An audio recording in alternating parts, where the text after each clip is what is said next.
দেশ পুনর্গঠনে সবাইকে একজোট হয়ে অন্তর্বর্তী সরকারকে সহযোগিতা করার আহ্বান জানিয়েছেন বিএনপি মহাসচিব মির্জা ফখরুল ইসলাম আলমগীর। পতিত সরকার টাকা পাচার ও দুর্নীতির মাধ্যমে দেশকে ধ্বংস করে দিয়ে গেছে অভিযোগ করে তিনি বলেন, দেশকে নতুন করে তৈরি করতে যে সুযোগ এসেছে তা কাজে লাগাতে হবে। অন্যদিকে দলের স্থায়ী কমিটির সদস্য এজেড-এম জাহিদ হোসেন বলেন, ইউনূস তারেক বৈঠকের পর নির্বাচন নিয়ে জনমনে স্বস্তি ফিরেছে, কিন্তু জনসমর্থনহীনরা এই বৈঠক নিয়ে অস্বস্তিতে আছে। কামরুজ্জামান রাজীবের রিপোর্ট।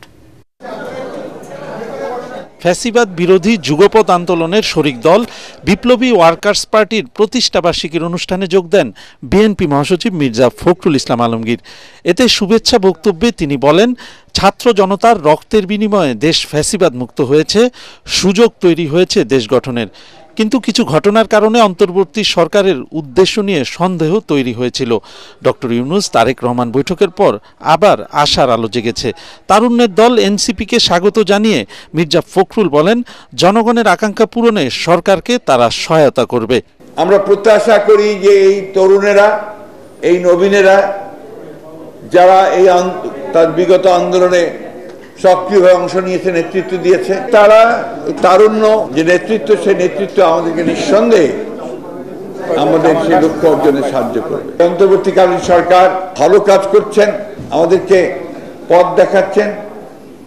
আমরা আশা করব যে আমরা সমস্ত রাজনৈতিক দলগুলো যারা ফ্যাসিবাদ বিরোধী, আমরা সবাই একজোট হয়ে একসাথে আমরা তাদেরকে সহযোগিতা করব।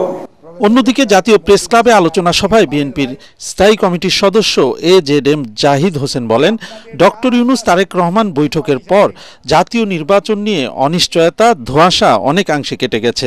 অভিযোগ করেন, যাদের জনসমর্থন নেই তারাই লন্ডন বৈঠক নিয়ে নানা অপপ্রচার চালাচ্ছে। তারেক রহমানের সাথে ডক্টর মোহাম্মদ ইউনূস কথা বলবেন কি বলবেন না, আপনারা বিব্রত, জাতি বিব্রত। আরে ভাই, জাতির হোলসেলারে কি আপনারা নিয়েছেন? আপনাদের দল বিব্রত হয়েছে, সেটা বলতে পারেন। সভা হওয়ার আগের আর পরের অবস্থা দেখেন, এই দেশের মধ্যে অনেক ধরনের বিশৃঙ্খলা কমে গেছে, শান্তি শৃঙ্খলা মানুষের মধ্যে আশা জেগেছে যে একটা নির্বাচন হওয়ার সম্ভাবনা আছে। বিএনপি সংস্কারের পক্ষে দাবি করে তিনি বলেন, সে লক্ষ্যেই জন আকাঙ্ক্ষা পূরণে তারেক রহমান ৩১ দফা সংস্কার প্রস্তাব জাতির সামনে পেশ করেছেন। কামরুজ্জামান রাজীব, এটিএন বাংলা, ঢাকা।